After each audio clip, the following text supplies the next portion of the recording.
and we've got a star-studded audience. All these people are heavy hitters, and I could take up the entire hour talking about them, but this was Justice Nickell's day, who is himself highly accomplished, as I can now explain. He was elected to the Kentucky Supreme Court in November 2019 to fill the remaining term of Justice Bill Cunningham. Justice Nickell then ran unopposed for a full 8-year term in November of 22. Before that, he served as a judge on the Kentucky Court of Appeals for 13 years. Before his judicial service, he practiced law in Kentucky for 22 years. Now, as an aside here, as a practicing attorney, I tell you, we practicing attorneys appreciate the fact that people like Woody and Bill Cunningham and Justice Nickell all practiced law before they went on the bench. I think, and I believe my colleague would agree, that just makes for a better judge. Justice Nickell is a graduate of Paducah Tillman High School, DePaul University, and the University of Kentucky Law School. He's been affiliated with numerous professional, civic, and historical organizations, including the Boy Scouts, where he was himself an Eagle Scout. The Lions Club, Paducah Market House Museum. He's a member of the Sons of the American Revolution. He's a life member of the NAACP, a sponsor of Ducks Unlimited, a 32-degree Mason, and a deacon in his church. He has served as music director at several churches, and he can sing like a bird. He's married to Dr. Carolyn S. Watson, a Paducah pathologist who's also a church music director. And I've often wondered if after dinner they get together and harmonize. And if they do, how would Doug be there to hear me? Last but not least, Justice Nickell comes from good stock. His parents were Carl Dwayne Red Nickell and Anna June Sterrett Nickell. Both were well-known educators in this area. Shea's ancestors come from the land between the lakes. And the Nickell Cemetery is, in fact, a historic landmark. His father was an accomplished athlete in several sports in Paducah Tillman and was later offered several athletic scholarships, but he couldn't accept them because of injuries he received at the Battle of the Bulge during World War II.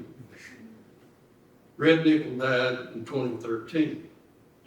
So Justice Nickell has had some mighty big shoes to fill, both personally and professionally, but he's done so quite well. He's an expert on the life of Vice President Alben Barkley, and that will be the subject of his address today. And if you're lucky, he might sing for us.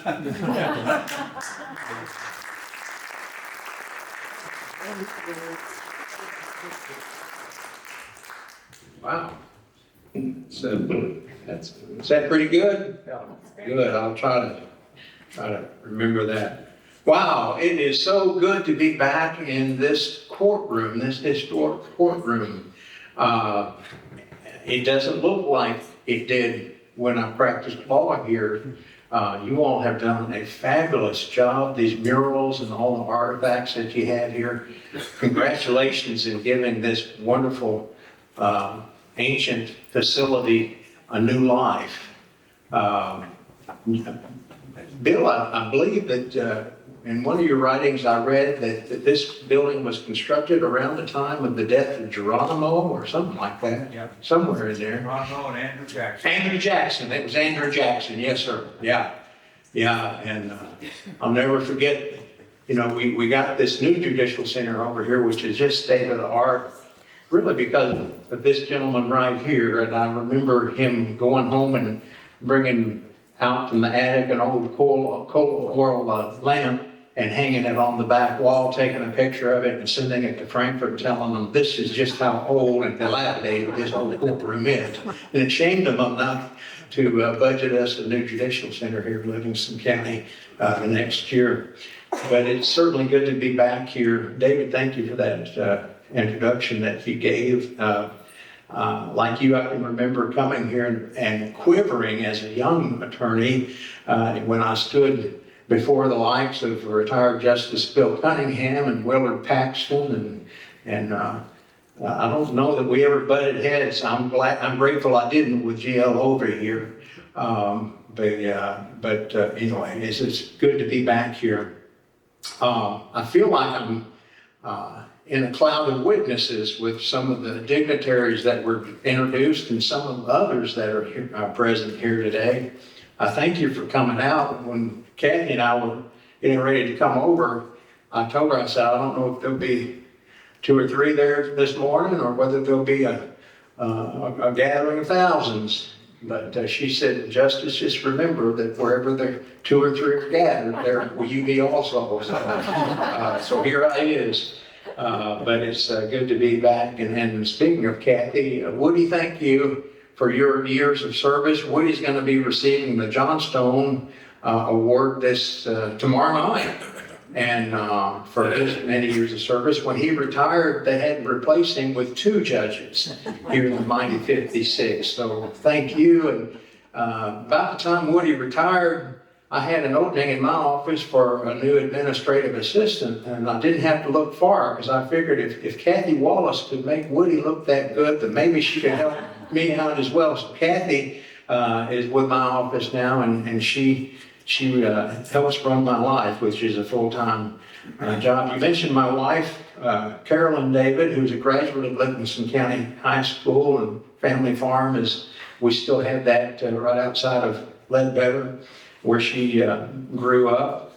But you talk about us singing harmoniously together at night. Well, that's because when we got married, she leaned over in my ear and whispered, just remember, Shea, I can have your heart out in 5 seconds. She does autopsies. So I behave and I try to sing on key with her. And Bill Cunningham, how can you say too much about a man of his stature? You know, as David said, I was lucky enough to come along and fill out his term, but I could never fill out his shoes. Bill, thank you for your service to the Commonwealth. We love you and all that you do and represent. I'm proud that my family, the Nichols and all the kinfolk, were really a founding family for Livingston County. Jeremiah Nickell came here in 1780 with his wife Mary Polly, and they established a homestead over in what was then called Nicholl Station.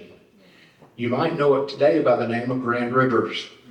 And right across the county border in the Nicholl Cemetery, a lot of them are buried, and then throughout the land between the rivers, as we like to call it, a lot of my other kinfolk are buried. So I thank you for allowing me to represent you on the highest tribunal of the Commonwealth, the Kentucky Supreme Court. It is my high and singular honor to do so, and I thank you for that opportunity. So, with that said, let's begin.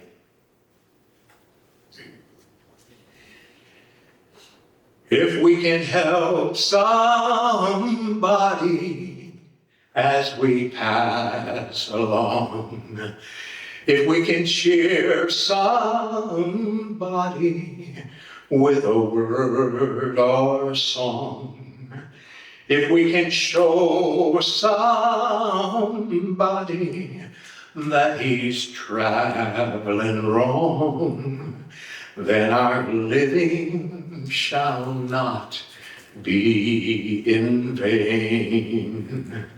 Then our living shall not be in vain. No, our living shall not be in vain.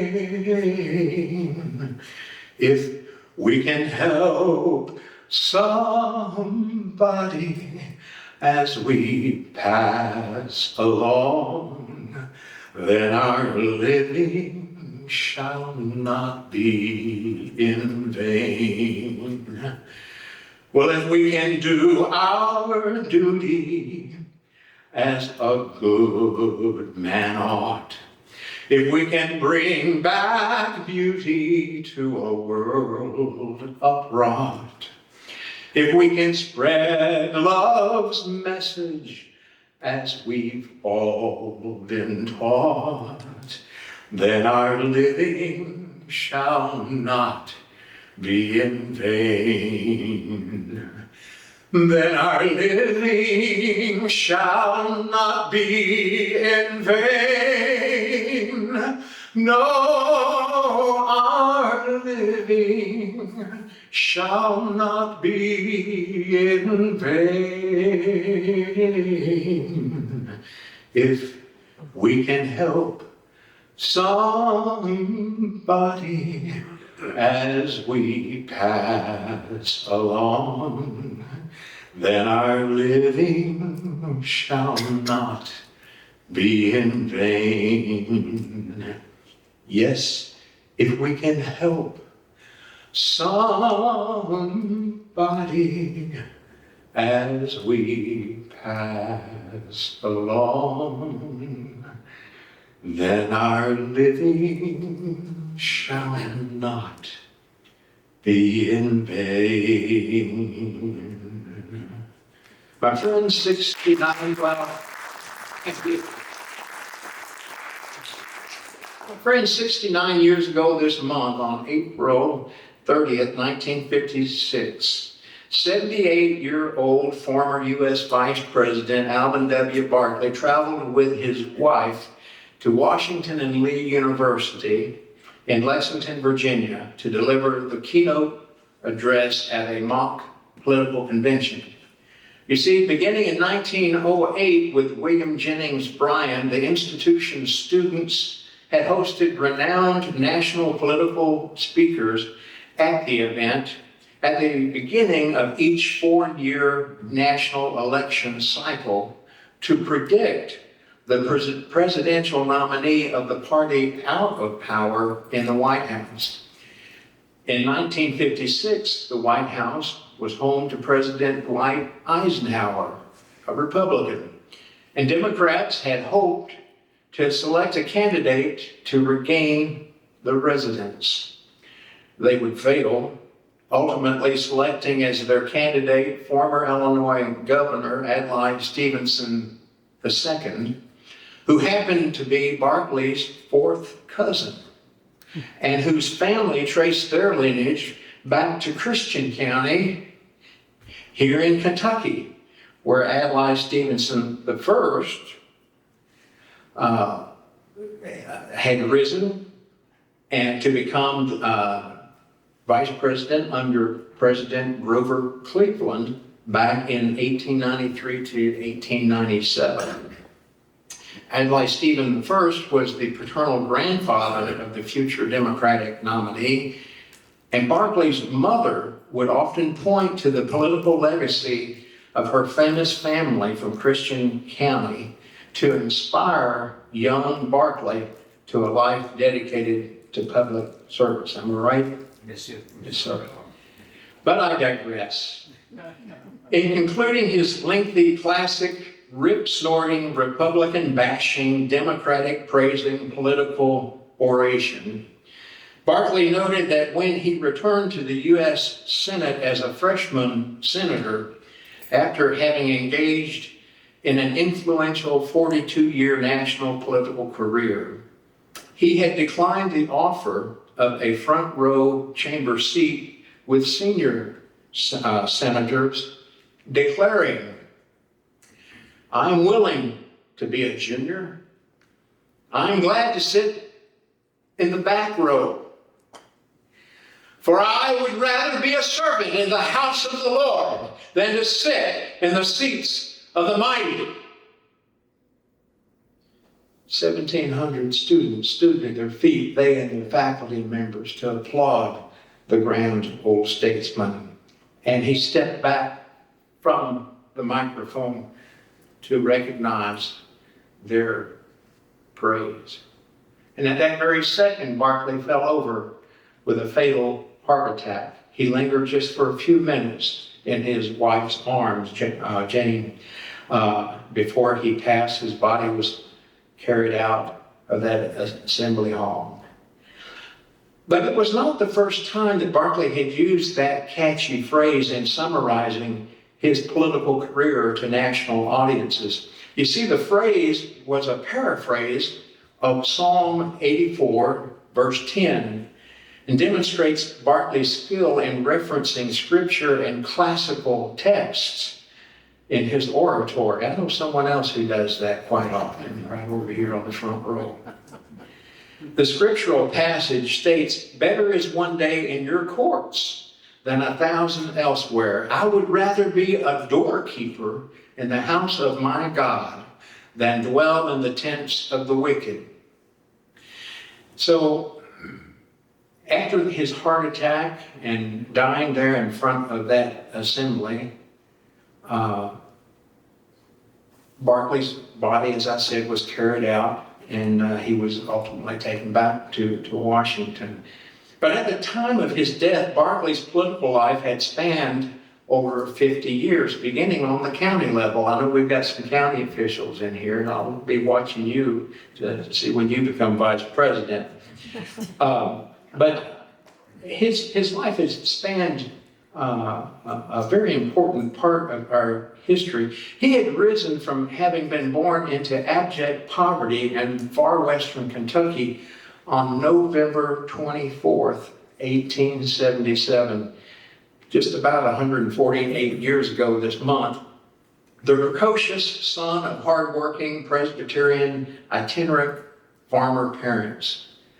He rose from those beginnings to serve as a Hickman County educator, a Paducah lawyer, a McCracken County attorney, a McCracken County judge, a U.S. House of Representative member representing the Kentucky's 1st District, and U.S. Senator for Kentucky, the longest serving U.S. Senate Majority Leader until Senator McConnell came along, and the 35th U.S. Vice President. At his death, he had engaged in public service over the course of 9 presidential administrations, including the presidencies of Theodore Roosevelt, William Howard Taft, Woodrow Wilson, Warren G. Harding, Calvin Coolidge, Herbert Hoover, Franklin Delano Roosevelt, Harry S. Truman, and lastly, Dwight Eisenhower. As the flag was lowered to half-mast over the U.S. Capitol, Barkley's body lay in state at the High Songs Funeral Home in Washington, D.C., with an honor guard of 4 cadets from the Virginia Military Academy. President Eisenhower and Vice President Nixon, together with a throng of the nation's other prominent political figures and international dignitaries, attended the funeral held on May 2nd, 1956, at Foundry Methodist Church, where the Barkleys had attended. Afterward, Barkley's body was taken by a 10-car special train to his hometown, Paducah, Kentucky, accompanied by his family members and many dignitaries, including a congressional delegation. And along the way, thousands gathered along city and rural railroad tracks to watch and to catch a last glimpse of Barkley and to pay their respects. The train arrived at Paducah's Union Station at around 11 o'clock a.m. and was met by a large crowd and a 24-member Army National Guard honor guard, which escorted the hearse carrying the bronze casket to the Harris Funeral Home in the downtown area, where more than 3,000 people walked past to pay their last respects to their local hero. That audience included my father, a young teacher who brought along a couple of his student athletes because he understood the importance of the occasion. Barkley's final funeral service was conducted at Broadway Methodist Church, where he had been active as a member for over 60 years. serving as a Sunday school teacher, a gifted baritone singer in the church choir, and a lay speaker. In fact, he would later recall having been inspired by the spiritual singing of similarly impoverished Black itinerant farm workers who sang as they labored in the hot western Kentucky fields, working beside young Barkley. Over 1,000 mourners were waiting in line when the church visitation ended and the funeral service began. And the simple service consisted of prayers, scripture readings, and hymns with no eulogies, pursuant to the request of Barkley's widow. Seated with the Barkley family were former President Harry Truman and Kentucky Governor Happy Chandler, along with numerous national dignitaries and Barkley's beloved and faithful housekeepers and maintenance workers who he treated equally throughout his life. Now, who was it? Someone mentioned that you were actually at that funeral and seated there. Right here. You were there. My goodness, I want to have a cup of coffee with you, okay?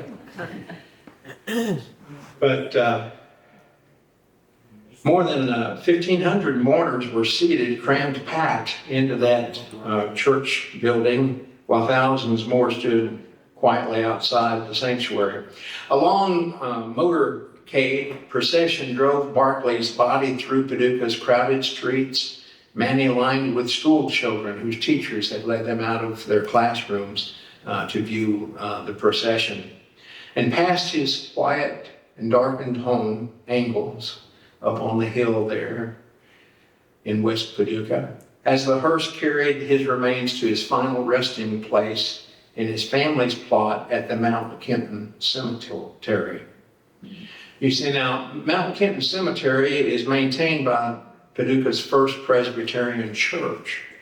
Barkley's parents did not follow their famous son into the Methodist denomination and remained active members of the local Highland Presbyterian Church at the time of their deaths. After a short graveside meditation by the Methodist pastor, the funeral gathering was dispersed. The local citizens drove past for several more hours to pay their respects. I thought I would begin by sharing that information with you to begin with the end so you might understand the beginning a little bit better. The adulation that Barkley earned during his lifetime was immense. And when you consider the very humble beginnings from which he came, and to see his hard work and his study and where it carried him in his pursuit of serving others, which was really his goal, was to fulfill the greatest commandment of all, which is to love God and to love his people. And that was the guiding light for Barkley. So I have brought along today a number of items that I've collected over my life. And when I went off to college at DePauw University, which is a small Methodist institution in Indiana, my political science professors and my communications speech professors, they all assumed that I knew everything there was to know about Alben Barkley because I was from Paducah. Well, I knew a little bit, probably a little bit more than my classmates, because I was raised in a home led by two teachers. But I realized very quickly how little I actually did know. And so I started studying and collecting, and this is just a small piece of what I've been able to collect. And I've been warned that I have a limited time here, and I have my clock watcher over here. But I could actually tell a story about every piece here, because every piece is a part of his life. And if you want to stay afterwards, I'll be glad to share some of those stories with you. But in the time that I have, I'm going to speed through just an overview, if you will, of Barkley's life, and to try to provide you some perspective of the great accomplishment of his. I want to begin just very quickly, and then I'll get back to my presentation. Got in front of that speaker, sorry about that. So this is a gavel that Barkley actually used in the Senate. You see his signature. This is an interesting watch, Bill. This was presented to him by the International Society of the Moose out in Seattle at a convention. And it's a beautiful watch. Go ahead and take a look at it. And if you look at the engraving on the back of it, it's engraved to Vice President Alben Barkley. However, I guess they gave the assignment, Bill, to a young attorney who didn't know any better, and he had it engraved U.S. Vice President Alben Barkley. Don't you know that he was sweating when he handed that to Barkley? But anyway, I'll get to some of this stuff later. I do want to show this one piece to you, and I'm going to pass this along. This is my prized possession. And there's a guard at the back door. If you try to leave with this, you'll be shot on the spot. But the chain is not original. But this is the gold watch that the McCracken County Fiscal Court presented to Barkley when he was judge executive and had been elected to the U.S. House of Representatives. He's getting ready to go up there. And this is a picture of Barkley. And of course, from the days he was a young man, he set his sights on the White House. Thank you, Kathy. He wanted to be president or a Supreme Court justice. That's what he really wanted to do in life. And so the first thing he did when he got to Washington was go get his picture taken in front of the White House. Well, he would spend many days in the White House, and he knew it intimately.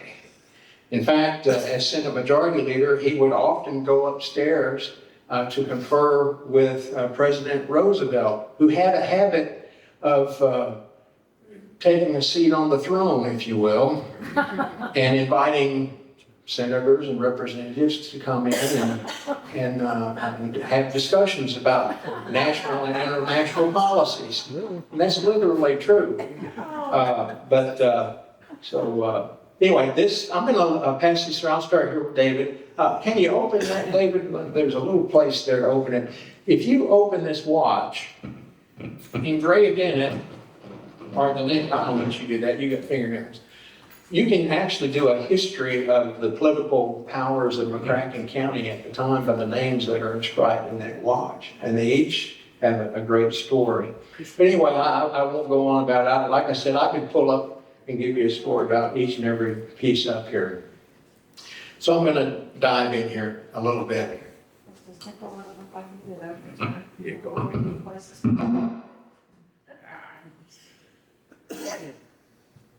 Looky there.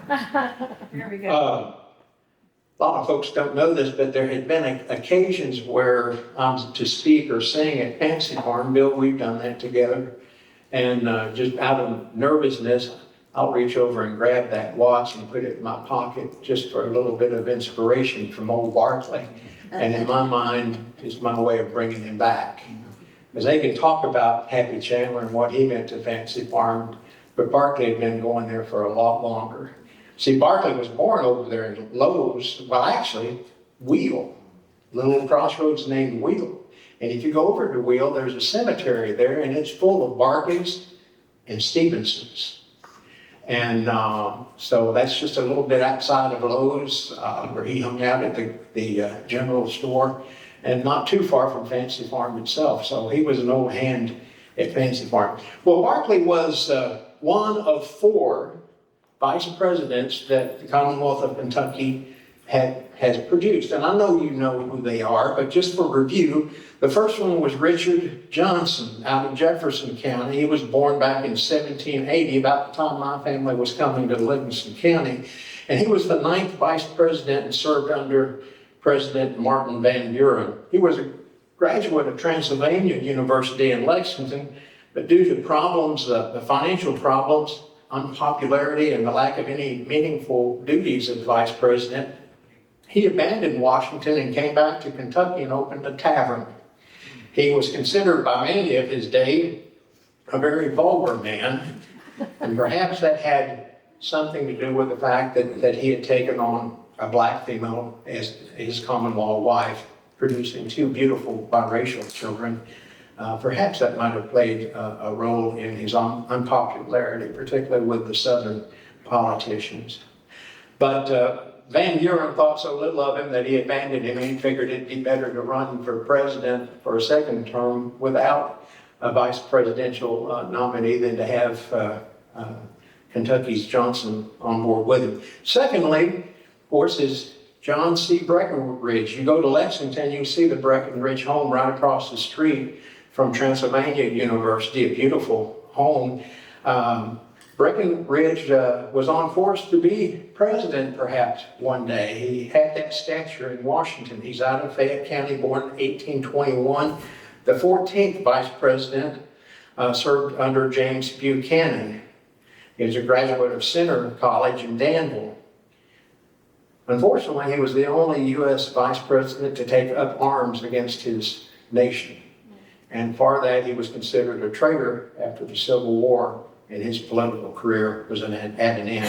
I already spoke about Adlai Stevenson I, out of Christian County, born in 1835, the 23rd vice president under Grover Cleveland.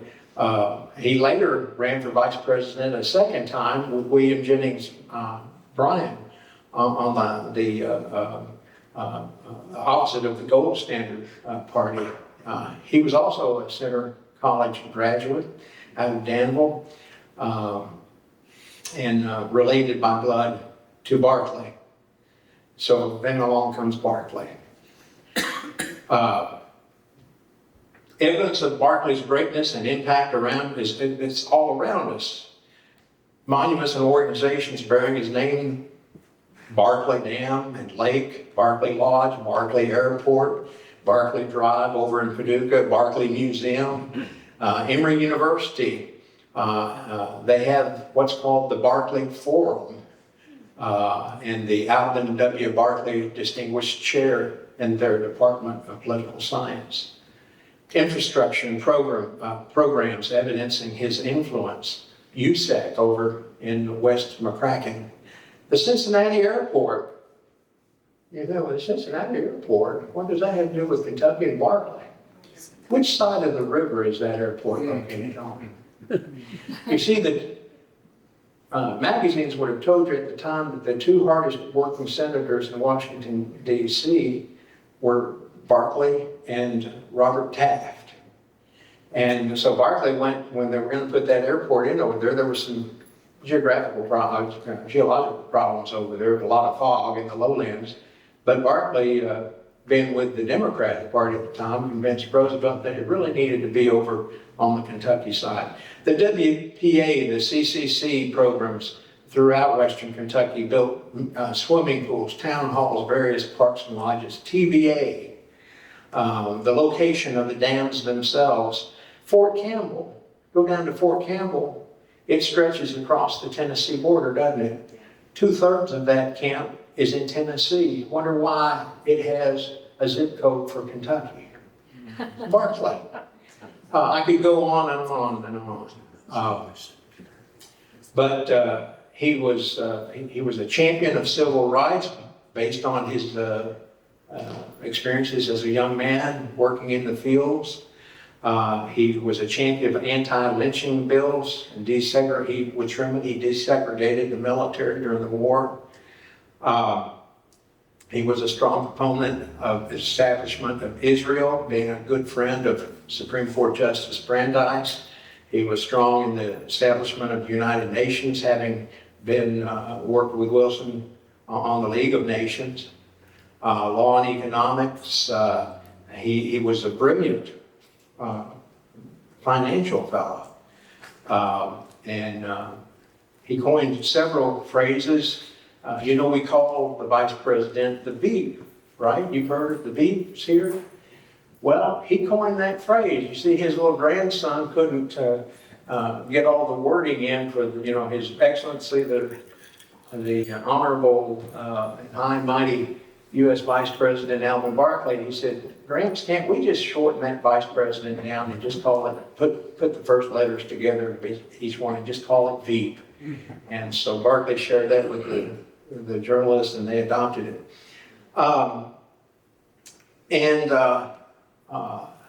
Another example would be when Barkley rejoined Truman to be his vice presidential nominee in 48, biggest political upset in the history of our country.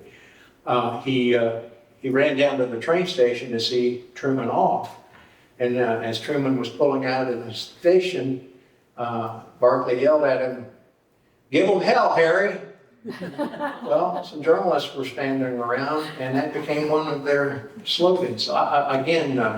And I could regale you with some funny stories that he told. He was a great orator. This mailbox that you see here, you see how big it is. Well, he would sometimes come back to Angles over there in Paducah, and it said that he helped write part of the Social Security bill there at Angles. And so you can just imagine the important papers that came in and out of our area in that mailbox. Again, I know I'm running out of time, but just to give you a few stories here until you shoot me. When he got to Washington as a freshman representative, they trot you over, you see, when you're first elected, and introduce you to the president. You get 5 or 15 minutes to tell your story to them. They pat you on the back, and then they send you to an anteroom, don't they, Bill, and tell you to start raising money for the party. Well, during his few minutes with Wilson, Barkley looked over and noticed that Wilson was taking notes in shorthand, and he recognized the shorthand because as a young attorney, he couldn't make enough money, so he learned stenography. And he had learned the same stenography that Wilson used, and he commented on it, and Wilson took a liking to him, kept him for another 15 minutes, and from that coincidental, I think somebody else had a hand in that, discussion, Barkley was assigned to all the important committees in the House, and became the first freshman senator to actually hold rule over the House. He had always wanted to be on the, if he couldn't be president, Bill, he wanted to be a justice on the U.S. Supreme Court. But Roosevelt always told him, no, Barkley, I need you and your influence over there in the Senate to help me get all these bills, the New Deal bills, passed over there. Funny thing about it, though, during Barkley's tenure, 4 Kentuckians became U.S. Supreme Court justices. One of them being Fred Vinson, his good friend from Eastern Kentucky, who had been a freshman representative with Barkley, and who later, when Barkley ran for Senate, was chosen to be his campaign chairman. We'll go figure. Yeah. Chief Justice Fred Vinson.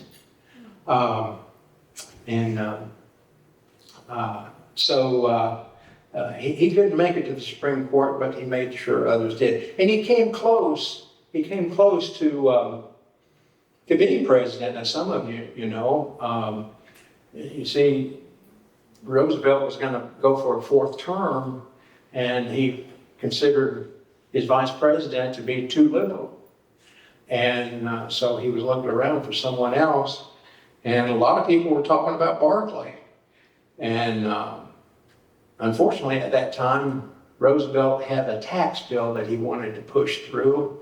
And Barkley, there's a newspaper about it back there in the back. Barkley and others, they told him, sir, we understand, but the American people can't take this heavy of a hit right now. We can get you this. Well, the president came out and just ranted and raged against the Senate and the House for not passing his bill. And Barkley had always been a big supporter of Roosevelt and took it on the chin for him often, took umbrage at it, and went down to the Senate floor, gave a fiery speech against Roosevelt, and then, just to put an exclamation mark on his comments, resigned on the spot, on the floor, and walked out. Well, Roosevelt quickly tried to save face and say, oh, Barkley misunderstood me. Well, the next day, the Democratic caucus met and they reelected Barkley to his seat unanimously. And some of them who really didn't trust Barkley felt like he was Roosevelt's man because they felt like Roosevelt had a hand on getting him the majority seat by one vote. They then said, used to be that Barkley spoke for the president to us. Now he speaks for us to the president. But about 8 months later, it was time to choose a vice presidential nominee, and so Roosevelt passed over his old friend Barkley and went with someone else. When Roosevelt died a few months later after being elected, Harry S. Truman got the nod, had gotten the nod to join on that ticket, and so he became president. Of course, during his first term, he didn't want vice president. The U.S. Constitution didn't address that situation at the time. But Barkley was the unofficial vice president, if you will, running the domestic programs while Truman attended to the international, the war, and so forth. At the time Truman ran for re-election in 48, he thought Barkley was too old, and he looked all over the country, including U.S. Justice Douglas out in California. And Douglas turned it down. There was some corruption in the Truman administration. It didn't go to the president, but it was in his administration. And a lot of people didn't think that Truman could get elected. And Douglas said, I don't want to be a part of any losing ticket. So he passed on it. And Barkley went to the Democratic convention and gave one of the best political speeches of all time. And because there was no one else wanting the position, Truman shrugged and gave it to Barkley. And they went on the whistle stop and prop stop, prop being a propeller on the plane, and actually pulled a political upset and won that election. When Bess told Harry that she was going to go home to Missouri, Barkley jumped into the campaign to be president, and had labor support and had broad support. But there were some young labor leaders who thought he was too old. Now, he was just about 77, I think, at the time. And not that old under our thinking anymore. But anyway, he regretted it later, but he cashed in his chips and went home to Paducah. He went to his farm, wrote his autobiography, and thought he had retired. Funny thing, though, his good friend, another freshman representative with him, who headed the House, had another young Texan by the name of Lyndon Johnson who wanted to be the Senate Majority Leader, but the Republicans had majority, and so they were looking for a couple of Senate seats where they could flip it. So they came and talked to Barkley. Sam Rayburn is who I'm talking about from Texas, the speaker, the leader of the House. So they came to Paducah and talked Barkley into running against his old friend John Sherman Cooper, who was a Republican progressive. Yes, they did exist at one time. And talked to him about, would you run against John Sherman Cooper and help us get Lyndon Johnson Senate Majority Leader? Well, Barkley did. There wasn't much difference between him and his old friend, but Barkley won. But then once he got to the Senate, he used what little influence he had at the time to get his old friend John Sherman Cooper appointed to an ambassadorship. One other story, again, I could go on. I know I'm out of time, and I want to take some questions from you. But just to talk about the young man's character. You know, my friend Bill Cunningham, he often says, Bill, I use this all the time, you never know who you've met when you meet a young person. I've got some teachers and educators here. You know what I'm talking about. You never know who you're investing yourself into. We don't know what they're going to do when they grow up. And I would lay odds that if you had met young Alben Barkley down in the tobacco fields of far western Kentucky in his youth, you wouldn't think that he was going to amount to much. But you see, the author of our life story has a higher view than we do. And so, anyway, I don't know where I was going to go with that, but Barkley came from very humble beginnings. When he went through the school systems, went to Marvin College over in the river counties.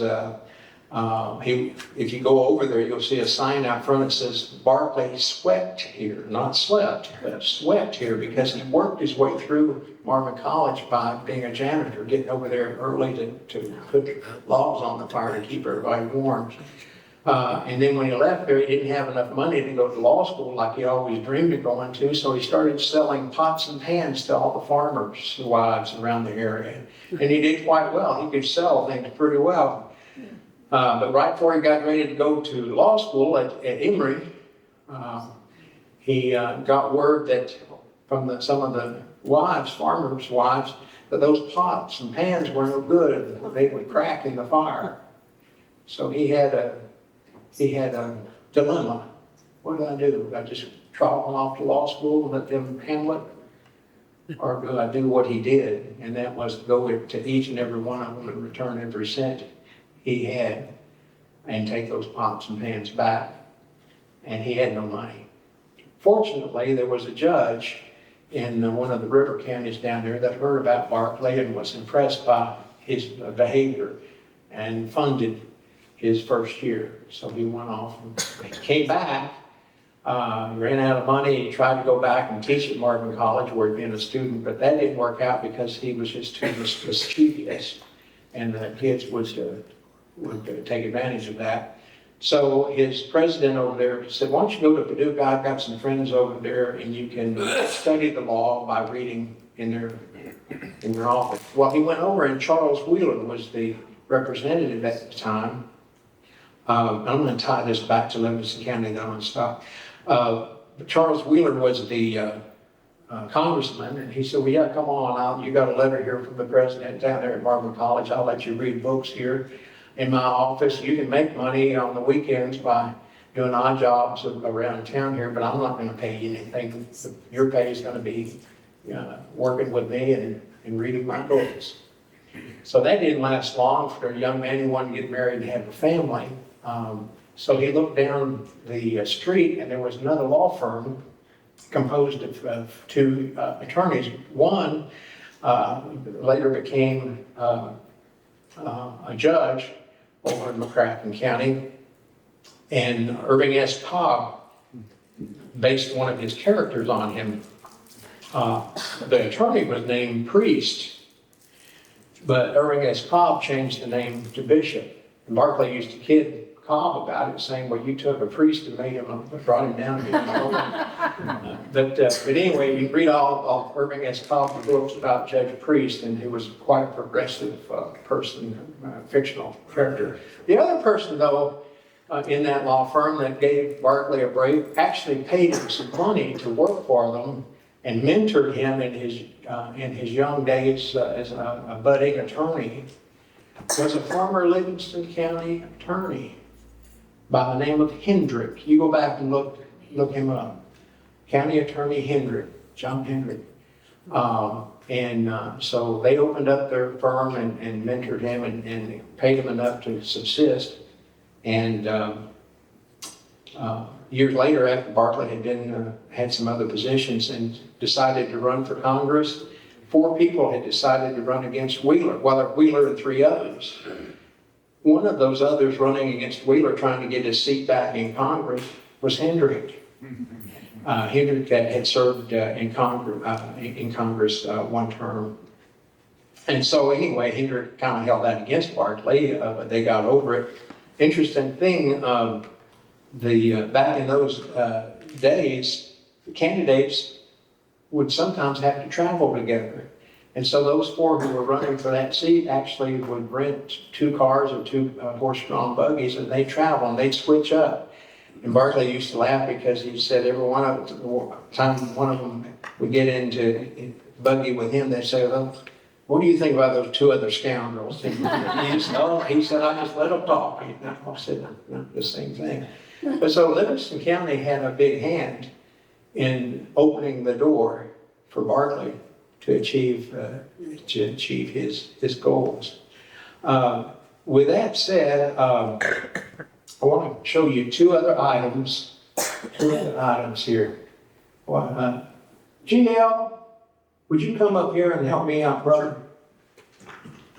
Take off your jacket. What are you for sitting on the front row? So this is, I have a number of items of clothing from the vice president. This is one of his hats. He loves straw hats. GL, try that on that beautiful bow font you got there. I see that going on there. You know, if Justice Cunningham try this on. Come on. Oh, my gosh. There you go. Just to make you look stately, there's your cane. There you go. Well, you mentioned Justice Cunningham. Bill, would you come forward, take your jacket off? You go right on down there, Gail. What are they doing here? I don't know. Here we go. Bill, let's try this on here and see if that's a fit. This is his jacket. I actually have a picture of Barkley wearing this jacket in a Life magazine. Now, I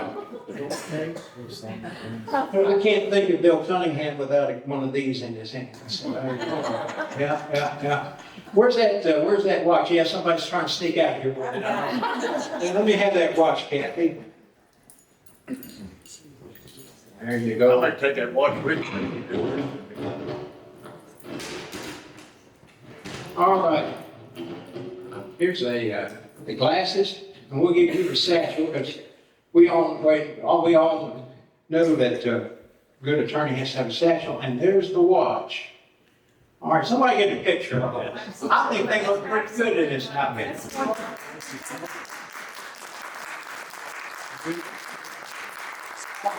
Thank you. Yes, you cannot walk out with those things on. But anyway, I think that when I go speak to young people in schools, I'll often call a young person up, and I actually often will bring a chair, Barkley's favorite chair with me. It's too heavy to bring today. And I'll have them do this, and I'll say, well, looky there. Look how well that coat and that hat fits you. Well, you know what you think you might grow up to be vice president? Well, why not just make it president? And then the lies will get wide.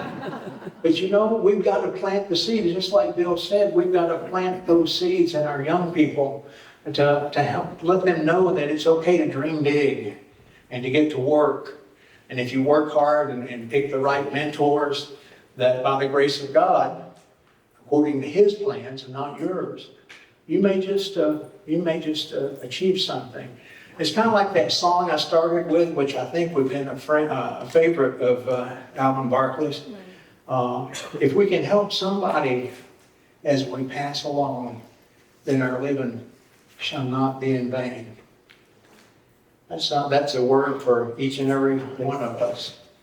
Now, I want you to take your hymn book, and I want you to turn to page 1 with me. That'd be our state song. We're going to stand and sing this together, then I'm going to ask you to be seated, and I'll take some questions then. But would you stand and join me in singing of our great love for our Commonwealth of Kentucky? And I appreciate the teachers in here. You know, I can't tell you who won the World Series last year or who was the champion boxer 10 years ago, Haven. But I can tell you who my first grade teacher was. Amen. Thank you all for your service and what you do in building our future. Will you join me? The sun shines bright on my old Kentucky home. 'Tis summer, the people are gay. The corn tops ripe and the meadows in the bloom. And the birds make music all the day. The young folks roll on a little cabin floor, all merry, all happy and bright.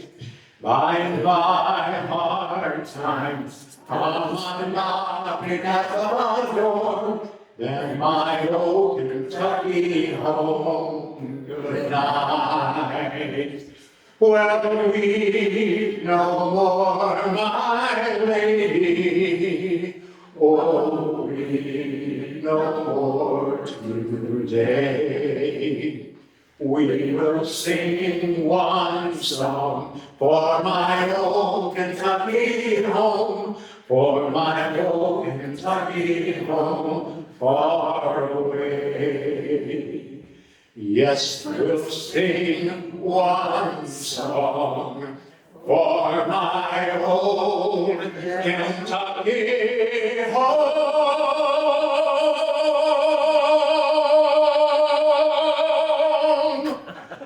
For my old Kentucky home. Take it, Woody. Far, far away. All right, congratulations. You may be seated. In the few minutes that we have, I will take a couple of questions if you have any. Does anyone have a question or a comment or a memory of Barkley? Some of you might have a memory. Well, Chris, Woody. Is it true that Barkley's home is privately owned and not open to the public? That is true. It's owned by a Paducah attorney and a Paducah physician, both retired. They actually were part of the Historical Society of McCracken County and part of the push to preserve Angles as a vice presidential library and national site on the level of presidential libraries. And Barkley had such stature that there was support for that in D.C., and it was a given that it would have been funded. But there was a local congressman, new congressman at the time, who perhaps wanted to make a name for himself as a conservative financial person and a good steward. That's all laudable things. But anyway, he one vote put the thumbs down on it. My good friend, and he was a good friend, Carol Hubbard, said that we don't need to be spending that kind of money. And I appreciate his view, but it breaks my heart every time I roll by there and think what could have been. Because what happened after that was the family needed the money, and so they auctioned everything off and sold the home. The local auctioneer thought he had a great idea to take it up to Louisville, get more money in Louisville, right? They got money up there. Well, they might have had money, but they didn't care for Barkley quite as much as we did, and Barkley's items went for nothing.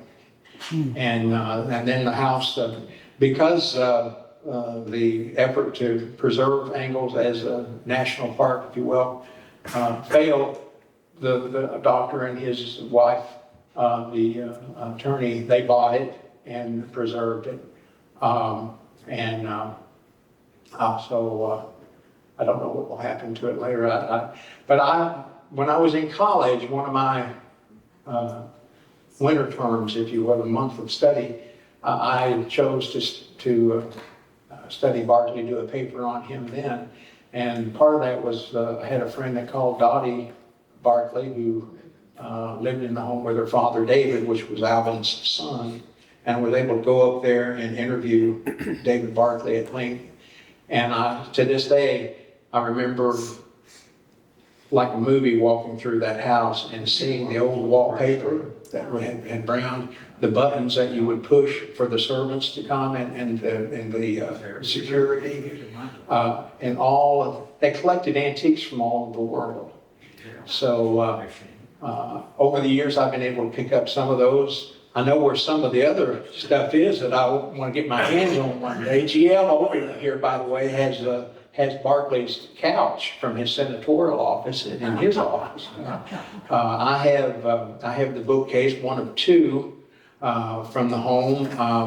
Martha Lane Collins, who just passed, she purchased the matching one for her son when he was married. So I kind of have an idea of where these things are, and I'm watching it. you know, because I hope at one time we can bring all that stuff together in one place and at least establish our own Barkley museum with some of it. I will share with you that in addition to the gold watch and some of these other materials, I actually had the chamber pot that they used underneath the bed. And believe it or not, I have the door to the outhouse from the two-story log house that he was born in down in Wheeling. I have that. There's a picture of Barkley, by the way, that when he came back after towards the end of these years, he'd grown a mustache one time in his life. He was in a picture in front of the house, and there was a big, big tree, I think it was an oak tree out in the front yard, and he said, I actually remember when we planted that. But anyway, good question. Hope I answered it. Anybody else have a question? Yeah, Jim? Still a Barkley Museum in Paducah? There was a Barkley Museum for many years, and I took part in that as a young person. It was in the old Smithland house in Lower Town, Paducah. And they call it the Barkley Museum, but it had a little bit of the history of Paducah and McCracken County primarily.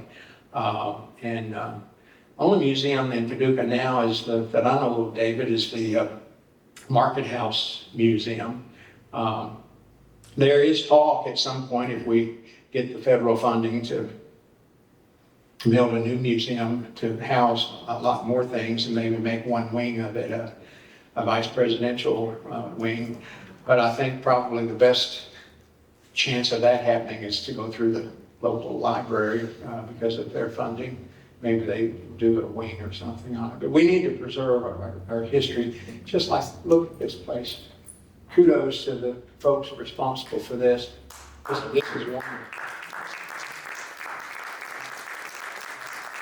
The kids in Livingston County need to know their history. They need to know from whence they came so that they know where they can go, right?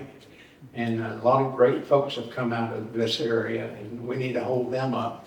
We need to write our own history and not let others write it. They may get it wrong. Yes, ma'am. Many years ago in this courtroom, I was cross-examined by Judge Cunningham in a bank robbery trial. I didn't rob the bank. And he also commissioned these beautiful murals in the back of the courtroom here. And also, before you leave, please take time to tour the museum. Our Historical Society has worked hard in collecting all these artifacts. And also, the buildings that you see up front, artist Mark Trail is here. He created these. And if you have any questions about the museum, Mark can answer them. And also, if you don't have time to pack up before you leave, it's okay.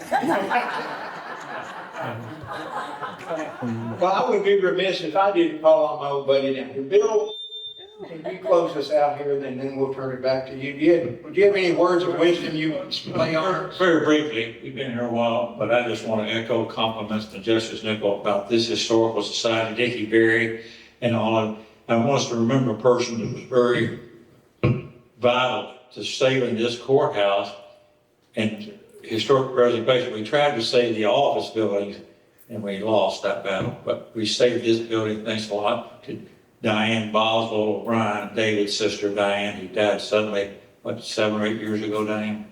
I would like to see sometime something memorialize her here, but she was a force. Those who knew her know that. This historical society is so strong. I compliment you. Thank you for it. Thank you. Thank you.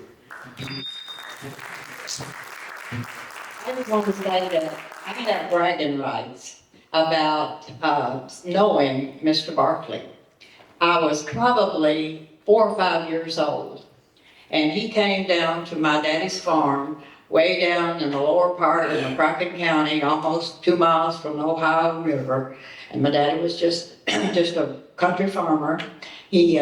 But he dealt in politics in a way. He was a precinct chairman for a long time, and he would always go to all the picnics and all the speakings and all of this thing. But this man kept coming to the house, and he was had a straw hat, and he was tall, And I would always, Daddy'd be out in the tobacco barn, or he'd be out in the tobacco fields, and this man come up and say, "Is your daddy here?" And I'd say, "Yeah, he's here."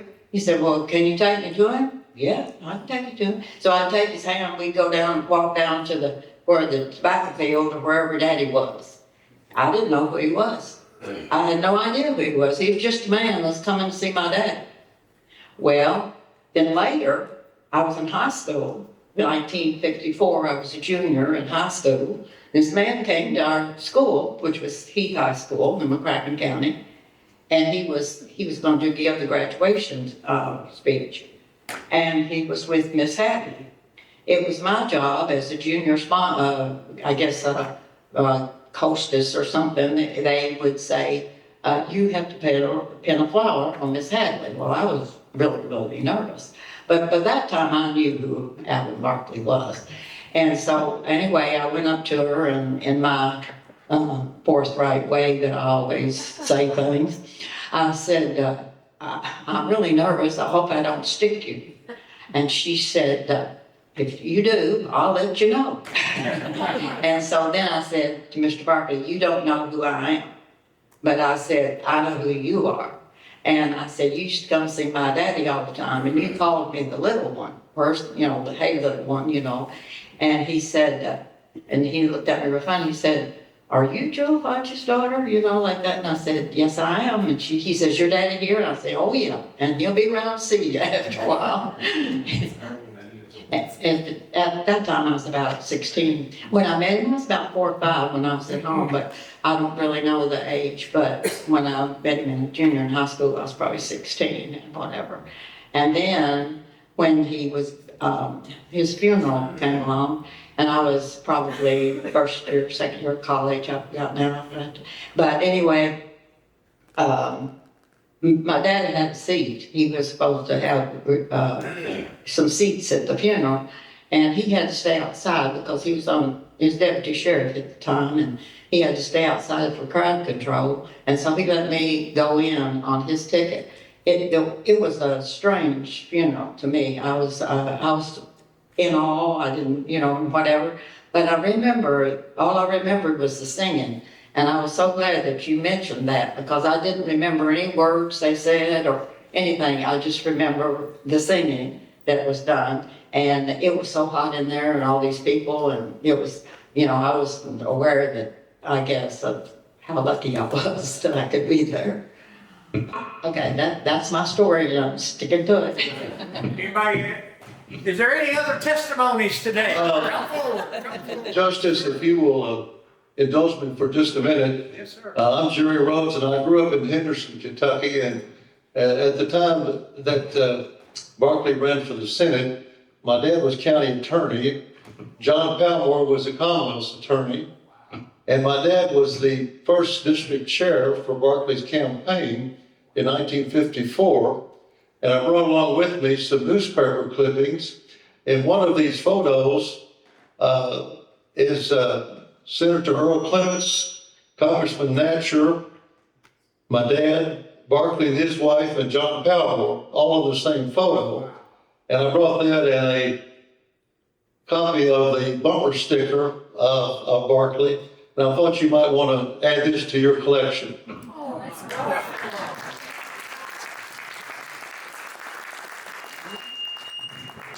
Talk for another 2 or 3 hours on this now. Boost Kentucky Needs, back Barkley. I will cherish these. Thank you. Thank you so much. And someone else, I can't leave with this one, but maybe I can get a copy of it. Someone showed me one of your displays here. This is Alben Barkley speaking in this very room. And he was here. Barkley knew where you lived. This and Chandler and Harry Lee Waterfield was in this picture. Well, I'm going to return it to you there, okay? Yeah, well, we're going to give that to you, because we can get it out, we have We're standing right now. Yeah, he's standing right here. I don't pretend to be exactly what Steve was. I'll give you your. Oh, well, thank you. My goodness. I'll come back next week. Anyone else have a word of testimony? I got a question. Yeah, okay. Speak it out. Did you ever see any of Mr. Barkley's canes, walking sticks? Sure did. I got several of them. In his house, he kept them, he had walking sticks from all, and this is one of them here. Well, I've probably got about 6 or 7 of them. okay, there was a fellow here in town named Mr. Will Tracy. And he made a horseshoe walking stick. The grip was made like a horseshoe and had it all. Okay. And I just wondered if you had seen one of those, because he gave all the Democrats one while he was living, and presidents got one. Wow. And I got a picture of Harry Truman and my uncle Bob Hale at their home out in Missouri, and he's holding one of those sticks. And Wow. I just wondered if you might have one, or if I'd some. love to get my hands on one of them, but no, sir, I don't have that particular one. He had tens, if not over 100 walking sticks in his home that he collected. He was a collector. He collected antiques, had walking sticks. You might want to come up my house. I may just have to pick you up on that. I- Yeah. Y'all know the story about Truman when he came for the dedication of the dam, right? There's that picture of him pouring the one side into the other during his speech. But apparently, Draffin, Mr. Draffin, forgot to tell his wife that the president was coming for lunch that day. And so when they got over to the house, she didn't have anything prepared, and all she had in the cupboard was, or refrigerator, or whatever they used back in the icebox, was I think some bologna or a hot dog. I can't remember which. So she served what she had, and he was very grateful and very gracious. Anyway, any other questions or comments? Come on, guys. You all traveled a great distance, and you don't have anything to add? You'll want to go to Dickie's house. He's got a museum of his own. Oh, my. Wow. I'd love to come over and see your stuff. You'll have to come over and we'll compare what we got.